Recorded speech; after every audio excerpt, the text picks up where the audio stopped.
Let's get started, guys. আজকের আলোচ্য বিষয় হলো of friendship. Alright, of friendship. দেখো, এই যে পড়াটা রয়েছে অফ ফ্রেন্ডশিপ কার লেখা মূলত জানতে হবে। স্যার ফ্রান্সিস বেকনের লেখা। কার লেখা? Sir Francis beacon. কার লেখা? স্যার ফ্রান্সিস বেকনের লেখা। এখন অফ ফ্রেন্ডশিপ মানে কি একটু বোঝার চেষ্টা করো। অফ ফ্রেন্ডশিপ মানে হচ্ছে বন্ধুত্ব বিষয়ক। অফ ফ্রেন্ডশিপ মানে বন্ধুত্ব বিষয়ক। Of friendship from the essay Francis বেকনের লেখা থেকে নেওয়া হয়েছে এটা। তাহলে অফ ফ্রেন্ডশিপ এই কথাটা রয়েছে মানে বন্ধুত্ব বিষয়ক। অফ ফ্রেন্ডশিপ মানে বন্ধুত্ব বিষয়ক। কার লেখা? ফ্রান্সিস বেকনের লেখা। স্যার ফ্রান্সিস বেকন সম্বন্ধে একটা বিখ্যাত কথা রয়েছে। তিনি অত্যন্ত জ্ঞানী গুণী পণ্ডিত মানুষ ছিলেন স্যার ফ্রান্সিস বেকন। ওনার সম্বন্ধে একটা বিখ্যাত কথা রয়েছে, he is the brightest, wisest and the meanest of mankind. তিনি সবচেয়ে জ্ঞানীতম ব্যক্তি, সবচেয়ে উজ্জ্বলতম তার ব্যক্তিত্ব, এবং সবচেয়ে জঘন্য ব্যক্তিও ছিলেন স্যার ফ্রান্সিস বেকন। এটা বলা হয়। আলেকজান্ডার পোপ একটা সময় বলেছিল স্যার ফ্রান্সিস বেকনকে, তার প্রচুর জ্ঞান। তুমি যদি কথা বলো স্যার ফ্রান্সিস বেকনের সাথে, তুমি তার দ্বারা প্রভাবিত হয়ে যাবে। তার কারণ এত সুন্দরভাবে কথাগুলোকে রাখতে পারতেন এবং এত জ্ঞানোদীপ্ত তার মধ্যে কথা ছিল। That was sir Francis Bacon. But again he was the meanest because he was corrupt person according to some people, right? তো এইটা একটা বিখ্যাত কথা রয়েছে ফ্রান্সিস বেকন সম্বন্ধে। কিন্তু যেটা মূল কথা, যেটা মোদ্দা কথা, সেটা হলো তিনি একটা অত্যন্ত জ্ঞানী মানুষ ছিলেন এবং আমাদের সেই জ্ঞানটার কাজে লাগবে। সেই জ্ঞানটা আমাদের সকলেরই কাজে। আমার তো ব্যক্তিগত স্তরে খুবই কাজে লেগেছে স্যার ফ্রান্সিস বেকনের জ্ঞানগুলো। আমি ইমপ্লিমেন্টও করেছি, নো ডাউট। ঠিক আছে, উনি একটা বই লিখেছেন, বইটার নাম হচ্ছে এসেজ। বইটার নাম হচ্ছে এসেজ। সেই এসেজ বইটা যদি পড়ো এবং যেটা যদি তুমি সেটাকে ব্যাখ্যা করে করে ওই এসেজ বইয়ে শুধুমাত্র রচনা রয়েছে। That's all. এসেজ, সেই জন্য নামটাই দিয়েছে এসেজ, মানে রচনা সমূহ। এবার রচনা দুই প্রকারের হয়, একটা হচ্ছে পার্সোনাল এসে, একটা হচ্ছে ইমপার্সোনাল এসে। পার্সোনাল এসে মানে ব্যক্তিগত জীবন নিয়ে বলা হবে। যেমন আমাদের চার্লস ল্যাম্ব লিখতেন পার্সোনাল এসে বা সাবজেক্টিভ এসে। ওনাকে সাবজেক্টিভ এসেইস বলা হয় বা পার্সোনাল এসেইস বলা হয়। চার্লস ল্যাম্বের যদি আমরা ড্রিম চিলড্রেন পড়ি, সেখানে আমরা দেখতে পাবো উনি নিজের জীবনীটাকে, অতীতটাকে তুলে ধরছেন বারবার নিজের এসের মধ্যে। ঠিক আছে, এবং একটু মিস্টিফিকেশন ব্যবহার করেছেন চার্লস ল্যাম্ব। সেটা আমি কিন্তু ফ্রান্সিস বেকনের কথা বলছি না, আমি প্রসঙ্গত চার্লস ল্যাম্বের কথা বললাম। যে চার্লস ল্যাম্ব যখন বলতেন, নিজের জীবনের কথাগুলোকে ব্যবহার করতেন বেশি করে। আমি এই ছিলাম, আমি আমার ঠাকুমার বাড়ি যেতাম, আমার ঠাকুমা এমনি ছিল, আমার ঠাকুমা একটা বিশাল বাড়িতে থাকতো, ইত্যাদি ইত্যাদি কথাগুলো বলতো। বুঝতে পারলে কিনা? So this is what I can say about Charles lamb. এইটা হচ্ছে চার্লস ল্যাম্ব সম্বন্ধে। কিন্তু তারই অনেকটা দূরে এবং তার স্টাইলটাও অনেকটা আলাদা। তিনি হলেন স্যার ফ্রান্সিস বেকন। ইনি কিন্তু পার্সোনাল এসেইস ছিলেন না, ইনি ইমপার্সোনাল এসেইস ছিলেন। কি ছিলেন? ইমপার্সোনাল এসেইস, বা এনাকে সাবজেক্টিভ এসেইস বলা হয় না, অবজেক্টিভ এসেইস বলে দেখেন অনেকে, বা ইমপার্সোনাল এসেইস। ইনি আমি ব্যাপারটাকে রাখবেন না, বা নিজের জীবনটাকে তো তুলে ধরবেন না, তিনি বিষয়টার উপর কথা বলবেন। যেমন ধরো, তোমাকে মোবাইল নিয়ে প্যারাগ্রাফ লিখতে দিলাম, তো মোবাইলটা নিয়ে আলোচনা করবে, মোবাইলটা নিয়ে 10 পাতা লিখে দেবে, কিন্তু ওখানে তুমি, তোমার গার্লফ্রেন্ড, তোমার বন্ধু, তোমার পরিবার নিয়ে কিছু ঢোকাবে না। That is the way of writing an impersonal essay. That's the style of sir Francis Bacon. Sir Francis Bacon এই স্টাইলে লিখেছেন। মানে স্যার ফ্রান্সিস বেকন যে বিষয়গুলো লিখছেন, ওখানে ব্যক্তিগত বিষয়, আমি স্যার ফ্রান্সিস বেকন, আমি, আমার পরিবার, আমার পরিজন, এই সমস্ত কোনো কিছু নেই। শুধু টপিকটার উপর আলোচনা করবেন। কিন্তু আমরা চার্লস ল্যাম্বে কি পেয়েছিলাম, যে উনি নিজের জীবনে এবং নিজের পরিবার পরিজনের কথা ঢেলে দিতেন। বুঝতে পারলে কিনা? So that's the basic difference. বুঝতে পারলে কিনা চার্লস ল্যাম্ব এবং ফ্রান্সিস বেকনের মধ্যে? তা আজকের আমাদের আলোচ্য বিষয় হলো স্যার ফ্রান্সিস বেকন। কে রয়েছেন? Sir Francis Bacon. এবং এই স্যার ফ্রান্সিস বেকন যিনি রয়েছেন, স্যার ফ্রান্সিস বেকন যিনি রয়েছেন, ইনি একজন অসাধারণ ব্যক্তিত্ব। কে? Sir Francis beacon.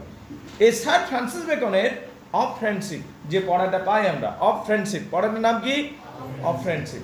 এখানে আমাদের শেখানো হবে বন্ধুত্ব কেন করব। Why should we go for a friendship? বন্ধুত্ব আমরা কেন করব, এই বিষয়টা আমাদের বোঝানো হবে। বুঝতে পারলি কিনা? বন্ধুত্ব কাদের সাথে করব, কেন করব, এবং বন্ধুত্ব করার কি দুষ্পরিণাম আছে, কোনো মানে খারাপ ফল আছে কি, সেটাও জানতে চাইবো বা জানতে পারবো এই এসে বা রচনা থেকে। তাহলে এক কথায় বললাম অফ ফ্রেন্ডশিপ মানে বন্ধুত্ব সম্বন্ধীয়। এইটা হলো টাইটেল বা শিরোনামটি।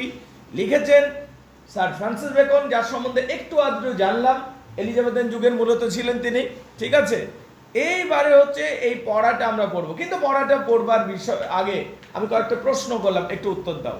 বন্ধুত্ব করবো কেন? Why should we make friendship? তুই বল, বন্ধুত্ব করবো কেন?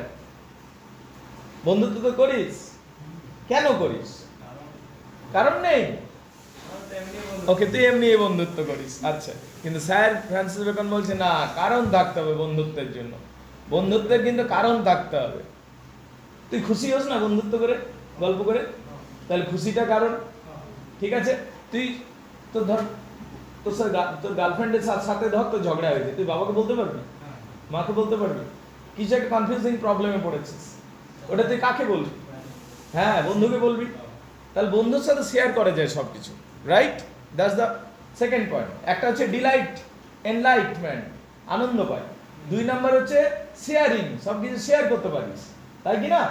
3 নাম্বার হেল্প। হেল্প, ঘরে না বলে গার্লফ্রেন্ডের সাথে দেখা করতে গেছিস, রাজীবকে পাঠালি, বন্ধুকে পাঠালি, একটু বলে দে যে ও আমার বাড়িতে আছে, আজ ভোজ খাবে, ঠিক আছে। Manage, right?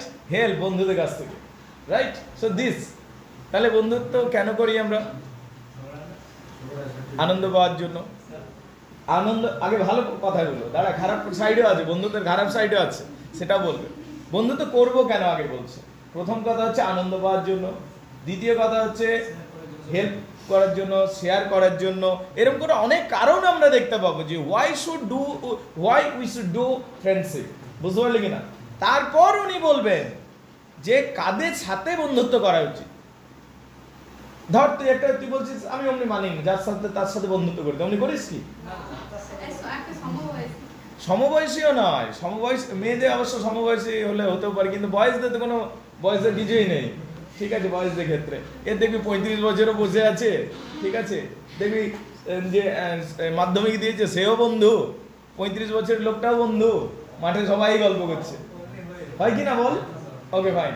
বয়সটা ফ্যাক্টরই নয়, কি ফ্যাক্টর বলতো? ট্রাস্ট অর্দি বটে কিনা, বিশ্বস্ত বটে কিনা, ঠিক আছে।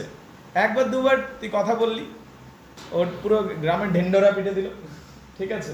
একবার দুবার হেল্প চাইলি, হেল্প করলো না, তারপরে you should be careful about that friend. You should be very much careful about that friend.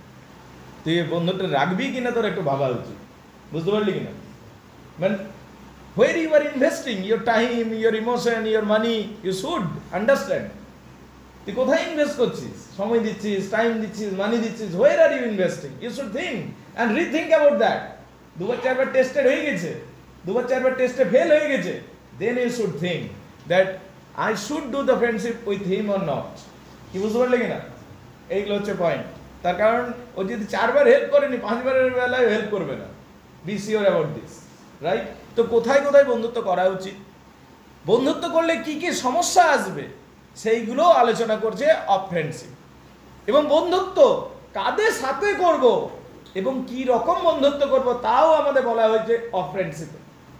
এবং বলা হয়েছে একটা জিনিস বলছি, তুই যেরকম বন্ধুদের সাথে ঘুরবি তুই আস্তে আস্তে সেই রকম হয়ে যাবি। যুবরাজ, তুই 5টা লোফার ছেলের সাথে ঘুর, 5টা লোফার ছেলের সাথে 24 ঘন্টা করে সময় দে, আর 24 ঘন্টার মধ্যে 10 ঘন্টায় সময় দে। যুবরাজ 10টা লোফার ছেলের সাথে ঘুরছে 6 মাস, পুরো হাতে সে রিসব্যান্ড, গুটকা, তারপরে এখানে ট্যাটু ম্যাটু, ঠিক আছে, গোলাপি রঙের চুল, ঠিক আছে, একটা কানে দুল এমনি ঝুলছে, রাইট, 2-4টে চেন ইমিটেশনের, ঠিক আছে, আন্ডারস্ট্যান্ড? আর সিটি মাত্র শিখে যাবি। এবার যখন 6 মাস পর আসবি তুই এই যুবরাজের পাবি না, ওর মধ্যেও চেঞ্জ হয়ে গেছে দেখবি, ঠিক আছে, মানে পুরোটাই চেঞ্জ হয়ে যাবে। So the point is that যেমন বন্ধুর গ্রুপ হবে তুই আস্তে আস্তে সেই রকম হয়ে যাবি। কেন বলতো? তার কারণ তোর বিচারধারাগুলো ওদের সাথে শেয়ার হচ্ছে সবসময়, ওদের থিঙ্কিংগুলো তোর মধ্যেও ঢুকছে আর তোর থিঙ্কিংগুলো ওদের মধ্যে ঢুকছে। এবার যেহেতু গ্রুপের সংখ্যাটা বেশি বা ওদের কোয়ালিটি বা কোয়ান্টিটিটা বেশি হয়ে আছে, তুই ওদের দ্বারা প্রভাবিত হয়ে যাবে, বুঝতে পারলি কিনা?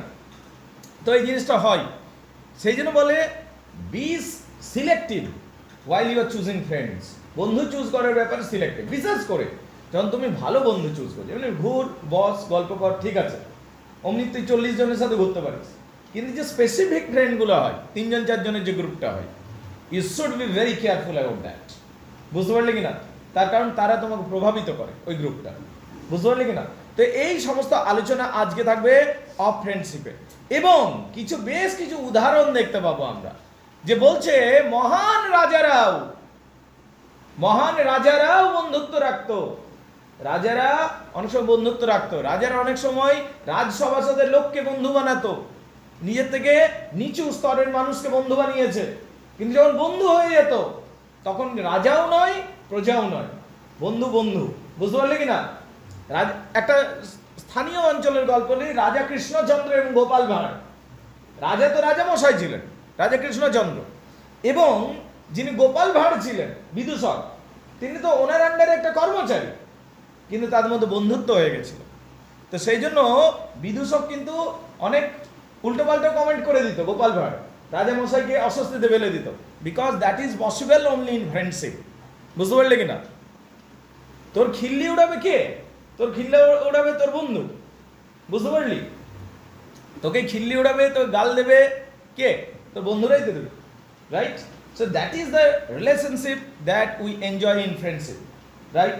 যেমন মহারাজা আকবরের কথা বলি, মুঘল শাসক আকবর যিনি ছিলেন, মহেশ সিং নামক একটা লোক, যাকে আমরা বীরবল নামে চিনি, তার অধীনস্থ একটা কর্মচারী ছিল। সে বীরবল তার বন্ধু হয়ে গেছে, এবং বীরবলের সাথে তার অনেক বন্ধুত্বের কথা পাই। ওইগুলো অবশ্য থাকবে না, ইন্ডিয়ান কনটেক্সটে থাকবে না, গ্রিক এবং রোমের কনটেক্সটে থাকবে উদাহরণগুলো, কিন্তু ব্যাপারটা একই। রাজা মশাইরাও অনেক সময় বন্ধুত্ব করেছিল সাবঅর্ডিনেটসদের সাথে। বুঝতে পারলে কিনা? তো বন্ধুত্বের প্রয়োজন আছে, কিন্তু যখন তুমি বন্ধুত্ব করবে, কোন লেভেল পর্যন্ত বন্ধুত্ব করবে, হোয়াট ইজ দ্য ইন্টেন্সিটি, সেইটাও তোমাকে ভাবতে হবে যে কতটা বন্ধুত্ব করবে, রাইট? তো বন্ধু মার্ডার করতে যাচ্ছে, তুই যাবি না? So there should be a stop, there should be a limitation, right? Understandable? তোর বন্ধু মদ খেতে যাচ্ছে, রাজীবকে বললে, এই রাজীব চো, রাজীব কি যাবি? না, ও যাবে না। So there should be a limitation, right? You should have, হ্যাঁ, ফ্রেন্ডশিপের জায়গায় কিন্তু তোর মধ্যে ওই সেন্সটাও থাকতে হবে, বোধটাও থাকতে হবে, কোনটা ঠিক কোনটা ভুল। যখন বন্ধুত্বের জন্য ওইগুলো বিসর্জন দিয়ে দিবি, তখন তুইও ডুববি, বন্ধু তো ডুববে, তোকে নিয়ে ডুববে ও। বুঝতে পারলি কিনা? সো বন্ধুত্ব কতটা করতে হবে, কিভাবে করতে হবে, এই বিষয়গুলো আলোচনা করা হয়েছে। এবার তোমরা বলো, এই প্যাসেজটা কাজের কিনা, এই পড়াটা কাজের কিনা? We should learn something, we will get an opportunity of learning the practicality from a great person, Sir Francis Bacon. Sir Francis Bacon একজন মহান পণ্ডিত ব্যক্তি ছিলেন, তার কাছ থেকে আমরা কিছু অ্যাডভাইস পাবো আজকে। বুঝতে পারলে কিনা? যেখানে আমাদের ব্যক্তিগত জীবনের সংশোধন যদি প্রয়োজন আছে, আমরা করতে পারবো। বুঝতে পারলে কিনা? So let's get start of friendship, বন্ধুত্ব সম্বন্ধীয়। বুঝতে পারলে কিনা? চলো শুরু করলাম অফ ফ্রেন্ডশিপ।